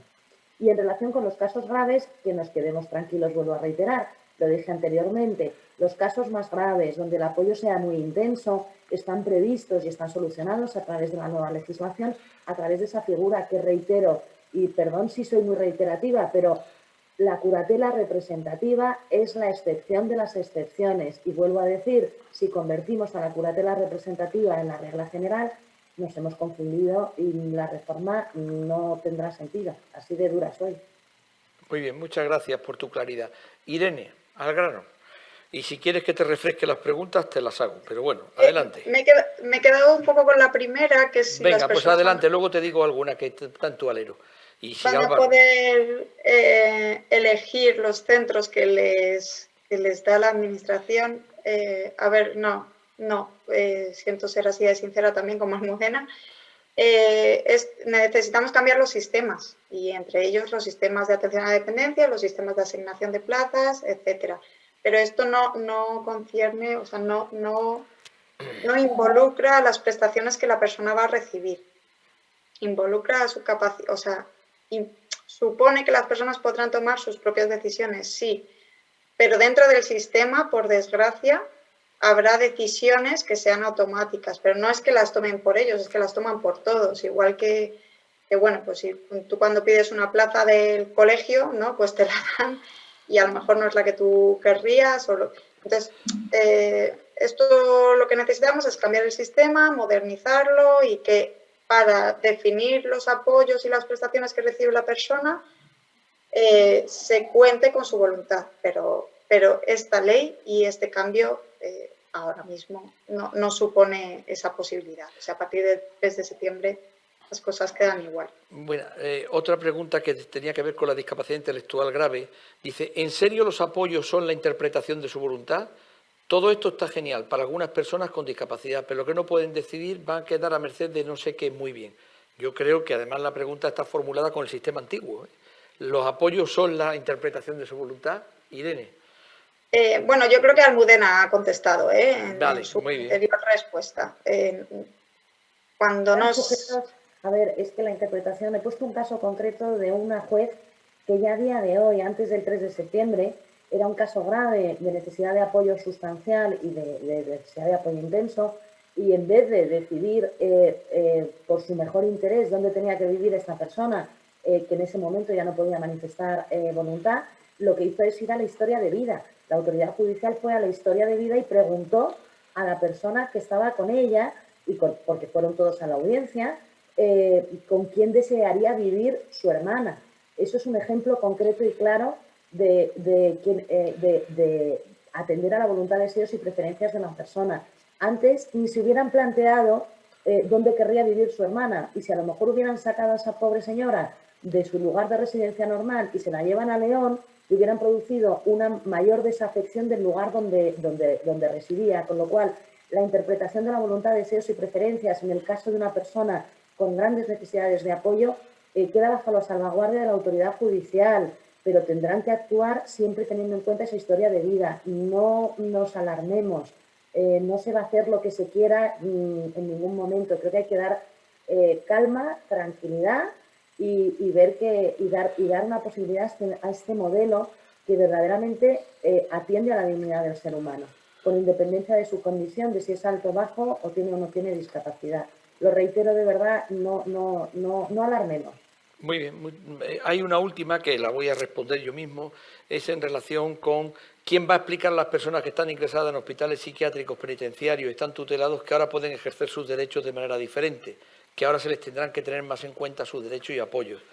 Pues está claro que la ley obliga a las administraciones públicas y obliga también a los administradores de centros privados.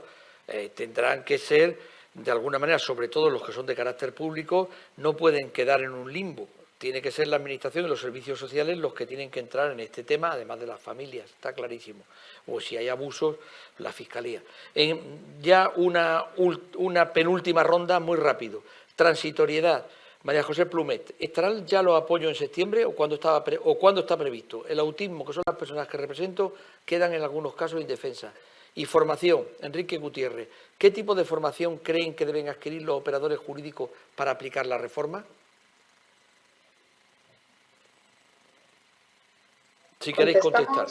Sí, yo en tema de formación, la formación que estamos intentando impartir de lo que es el nuevo modelo de derechos humanos, cómo se construye un apoyo. Nos cuesta mucho al mundo jurídico, los apoyos en el trabajo, los apoyos en educación es algo muy normal, pero en el ámbito jurídico no los hemos visto ni se han reconocido hasta el día de hoy, con lo cual me refiero al jurídico privado. Con lo cual la formación es fundamental en materia de Convención de Naciones Unidas, modelo social de discapacidad, cómo se construyen unos apoyos y fundamentalmente también la segunda pata del binomio, las salvaguardias, cómo vamos a desplegar esas salvaguardias con la doble finalidad de que se respete la voluntad, deseos y preferencias de una persona y se evite el abuso, la influencia indebida o el conflicto de intereses. La formación es integral. Irene, ¿tiene algo que decir o pasamos al siguiente bloque? No, simplemente aportar que en la formación, y ya lo estamos hablando, ¿no?, que es necesario también escuchar a las personas con discapacidad, a las que ya han vivido estos sistemas, a las que han pasado por procedimientos, en muchos casos que eran procedimientos que no se ajustaban a la ley y que bueno, pues de cuya experiencia podemos aprender mucho. Entonces, bueno, ya estamos trabajando para que en estas formaciones también se hable y se escuche a las personas con discapacidad. Y respecto a los plazos, el 3 de septiembre entra en vigor la ley.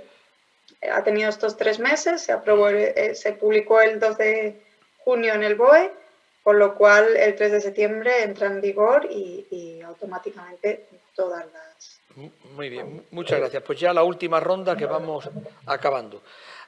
Ana María Masnou, entonces, si he entendido bien, nosotros como entidad que ofrece servicios para personas con discapacidad en Cataluña, de momento no tenemos que orientar a las familias para que insten a revisar la tutela de sus hijos, porque esta reforma no se aplicará en Cataluña. La segunda, Ana Reyero, quiero preguntar sobre la coordinación entre sistemas públicos para hacer este cambio de modelo social deseado y por desarrollarse. Estoy pensando en educación. Escribo desde la Comunidad de Madrid. Querría saber si afectará o cómo se gestiona la discapacidad en entornos escolares, trabajando en presente, pensando en futuro, en la gestión educativa ACNEE. Se referirá a necesidades educativas especiales. Anónimo, el último. En el caso de que la persona decida que no quiere que su familia le preste estos apoyos que reconoce que necesita, ¿qué vías podrían establecerse? ¿Dónde podría la persona buscar esos apoyos? Opino que desde las organizaciones del tercer sector podrían darse a estos apoyos para empoderar a estas personas, ofrecerles toda la información y acompañamiento que necesitan para que puedan tomar las decisiones y que la figura del educador o educadora social es una figura muy idónea para ofrecer esos apoyos y acompañamientos. Los lanzo para los tres, pero adelante. Almudena, empezamos por ti. A ver, yo me voy a centrar en la de Cataluña. Sinceramente, sí creo que se puede empezar a solicitar. Si no se ha reformado, vamos a generar una necesidad de reforma, ¿no? Me consta que la Comisión de Codificación de Cataluña está en vías de modificación y están atendiendo a esta reforma. Cualquier persona a día de hoy tiene la convención, con lo cual sí que tiene la obligación de aplicarla. Si se solicita la revisión en Cataluña, veremos a ver qué resuelve la autoridad judicial y a lo mejor, no sé, debería de probarse un hecho concreto para generar esa necesidad de reforma. No sé si he sido clara, pero... Correcto. Muy bien. Tanto Irene como Álvaro, ¿queréis intervenir en relación con las dos últimas preguntas, en relación con el sistema de educación o en relación con que una persona que no quiere que le presten esos apoyos desde la familia, ¿dónde podría acudir?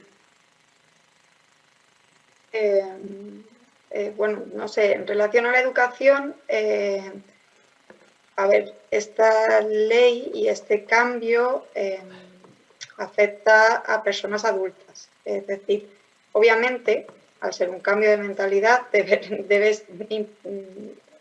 imponerse desde la educación más básica, sobre todo porque lo que hemos visto, la experiencia que tenemos es que las personas con discapacidad no toman decisiones a lo largo de su vida. Cuando se está construyendo, y en la educación es súper importante, cuando se está construyendo la propia personalidad, cuando más autonomía y más decisiones, aunque sean sin importancia, tiene que tomar la persona, estamos viendo que hay personas con discapacidad que no deciden nada, no deciden ni su ropa, ni es el póster que ponen en su habitación, este tipo de decisiones que por supuesto se pueden ir pues generando las oportunidades en la educación, son importantísimas para que en un futuro, cuando son adultas, estas personas tengan la capacidad de tomar sus propias decisiones, ¿no? Entonces, bueno, ahí esta ley no, o sea, es para adultos, no está relacionada con educación y yo no puedo dar una respuesta más específica. Pero sí que os pediría a los que estáis en educación que vayáis generando esa autodeterminación y que vayáis empoderando a las personas para que en el futuro puedan establecer estos sistemas de apoyo de forma voluntaria o expresar su voluntad. Y respecto a la otra pregunta, si una persona no quiere el apoyo de su familia, pues no pasa nada, porque tiene, por supuesto, si no lo quiere es porque tiene voluntad y sabe lo que quiere y lo que no quiere. Ahí tenemos un paso dado. Luego podría recurrir, podría ir a un notario que le podría explicar las medidas voluntarias, ¿no? Y podría establecer quién quiere que le presten los apoyos. Creo que en la pregunta se hablaba de que si desde las entidades del tercer sector se pueden prestar esos apoyos. Obviamente, se puede prestar el apoyo para que la persona tome decisiones en el día a día, para empoderarla, para que vaya decidiendo sobre su vida, para hacer un acompañamiento como lo haría, bueno, pues el grupo de referencia, las amistades, tal. Pero para establecer una medida de apoyo hay ciertas salvaguardias de las que hablaba Almudena que tendrá que comprobarse si se cumplen, ¿no? Entonces, aquí es lo que hablábamos del conflicto de intereses. ¿Tiene esa entidad y esa persona que le va a prestar el apoyo algún interés en la persona o alguna relación contractual? Sí, entonces no podrá prestar el apoyo, pero no porque lo digamos nosotros, sino porque está establecido en la ley, ¿no? Entonces, yo creo que aquí se van a dar casos en los que se podrá establecer medidas de apoyo, pero siempre con la salvaguardia de que no haya un conflicto de intereses. Almudena, no sé si que aquí tú ves, porque yo creo que ahí podrían recurrir al caso de las medidas voluntarias, ¿no? Y decidir quién le podría dar ese apoyo. A ver, como bien decías, los planes de apoyo no se generan de un día a otro. Los planes de apoyo tienen un trabajo detrás por parte de lo que es la entidad del tercer sector, por parte de las entidades sociales de apoyo a las personas con discapacidad. Entonces, si no quiere que sea el apoyo el ámbito natural, que es la familia, con ese plan de apoyos diseñado por parte de la entidad, donde se indica quién es la persona que verdaderamente le puede ser su referente, como decía antes Irene, dónde necesita el apoyo y siempre partiendo de su voluntad, deseos y preferencias, y se establecerán las salvaguardias. Las salvaguardias no solo son las incompatibilidades que establece la norma en relación con quién puede prestar el apoyo. Salvaguardia puede ser que para determinadas decisiones, por ejemplo, se pueden articular en la necesidad de que intervenga otra persona distinta para evitar ese conflicto de intereses, o se puede recurrir, por ejemplo, en el caso de una venta, a cuestiones objetivas, como puede ser una rendición de cuentas, o se puede establecer también una necesidad de una tasación, me pongo por ejemplo. Entonces, la creatividad jurídica a la hora de crear las salvaguardias van a ir al caso concreto y juntamente con la persona, con el caso concreto, con los informes por parte del ámbito social y partiendo de esa voluntad de deseos y preferencias, se aconsejarán por parte del notario aquellas entidades o apoyos o salvaguardias que sean necesarias para que se garantice ese deseo, voluntad, preferencias y se evite el conflicto de intereses. Lógicamente no podrá prestar apoyo en la persona que vaya, hay una incompatibilidad clara por ley. No le puedes comprar los bienes a la persona con discapacidad diciendo que eres su apoyo. El conflicto de intereses, la influencia indebida, lo vamos viendo continuamente en el ejercicio del derecho, pero no es algo genérico. El conflicto de intereses, la influencia indebida o los problemas se dan en el caso concreto y en un acto en concreto. Lo que no puede ser es lo que teníamos antes de para todo y con todo. Tendrá que ser el caso concreto estudiado y con la información que se necesite para este caso. Muy bien, fenomenal. Pues nada, una última opción para Álvaro. Quería añadir algo, Miguel Ángel. Adelante. Desde el punto de vista jurídico, vamos, me parece impecable lo que han añadido Almudena e Irene. Yo no me atrevo a decir absolutamente nada. Pero sí quisiera unirme un poco a un tema que ha abierto Irene. Yo antes ya lo decía también, una persona con discapacidad que nunca ha tomado decisiones a lo largo de su vida, de momento de golpe no las empieza a tomar, o si las toma va a ser difícil o va a ser conflictivo. Quiero decir, la persona que esté a su lado para favorecer eso puede que no tenga los recursos como para realmente llegar a que esa persona presentice y ponga a la mesa lo que realmente quiere o desea. Este es un proceso de complejidad creciente. Entonces yo creo que la formación es importante que lo tenga en cuenta, que las dinámicas de no toma de decisiones que tendrían que ser vinculadas a un proceso de educación, como bien decía Irene, pero es que en este momento el proceso de educación es un proceso a lo largo del tiempo que no tenemos tiempo. Sí, habrá que tomar decisiones inmediatas y entonces ahí está la formación, que es la educación comprimida a un momento dado. Una forma un poco simplista de hablar, pero creo que nos podemos entender. Yo creo que los fenómenos de educación y las entidades, sobre todo administraciones que tomen la iniciativa en la educación, eso lo deben tener en cuenta, igual que otras cosas que vayan apareciendo. También me ha resultado muy gratificante cuando la escuchaba a Irene decir que crear una guía en lectura fácil, efectivamente. Yo creo que la cuestión de las guías, hoy en día las entidades como la suya, que tienen experiencia y más en lectura fácil, no va a ser muy pedagógico para todos. Yo, a la hora de tratar de documentarme para esto, realmente ha sido difícil. Había poca información. Yo he tenido la cosa de leerme la ley, por poco voy al médico.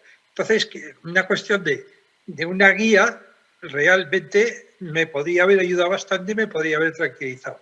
Entonces, eso por una parte. Luego también le escuchaba a Almudena antes decir que había un ejemplo, si viene una persona con la madre diciendo que no tiene nada, saca a la persona, deja a la madre y le explica. Pero de verdad es gratificante, Almudena, la verdad me da esperanza. Pero es que eso no va a ser lo habitual. El haberlo escuchado de verdad que me reconcilia un poco con un proceso que veo complejo. Pero es que la realidad no va a ser así porque otros profesionales no tienen tiempo, no tienen principios o ideológicamente están en contra y es una justificación maravillosa para que no se dé. No estamos hablando nada del otro jueves, estamos hablando de personas, estamos hablando de procesos sociales. No nos tenemos que asustar, va a ocurrir. Lo único que estoy tratando de poner en la mesa algo que como colectivo, como un miembro del colectivo y más de personas con discapacidad mayores vamos viendo. Entonces ahí podemos colaborar y quiero hacer incidencia para dejar eso. De verdad me alegro todo lo que en ese aspecto más cercano, más social, más sociológico habéis dicho, porque me reconcilio un poco con esta ley que la vía necesaria, la veo fantástica, veo que ha sido un trabajo del CERMI de descubrirse, pero es que me daba miedo, porque esto se puede quedar en el camino y entonces todo el retroceso jurídico que no se pone en marcha, se ha costado 20 años ponerlo, son 50, volver a retomarlo. Eso lo dice la experiencia, ¿no? Entonces simplemente eso, gracias. Muy bien, muy bien. Bueno, pues muchas gracias a Almudena, a Irene y a Álvaro por su presencia aquí. Para esto estamos haciendo estos seminarios de difusión y en otros ámbitos. Nos llevará tiempo, pero no cejaremos en el intento. Se ha grabado todas las intervenciones, todo el seminario, se distribuirá a todos los que habéis participado en el mismo, incluso a los que se han apuntado y no han podido estar online por los motivos que fuera. Y luego después os comento dos cosas. Uno, que seguimos con nuestro hashtag de sujetos y no objetos. Y tercero, el 15 de septiembre haremos unas jornadas dedicadas a los mayores, para organizaciones de mayores y para las personas mayores que también son afectadas por este tema. No olvidemos que un tercio de las personas mayores se encuentran en procesos de discapacidad y que no. Entonces, en términos generales, es un colectivo nada desdeñable. Estamos hablando de 2,3 millones de personas, mientras que los mayores son 9. De entre ellos se incluyen estos 2,3. Bueno, pues desearos un feliz verano, daros muchísimas gracias a todos los que habéis aguantado todo el tiempo también, a los servicios técnicos y a Juan González Badía y su equipo por todo el esfuerzo que han hecho para que esto sea un éxito. Nada, continuaremos el 15 de septiembre con la de mayores. Muchísimas gracias y hasta la próxima. Buen verano. Gracias. Feliz verano. Muchas gracias.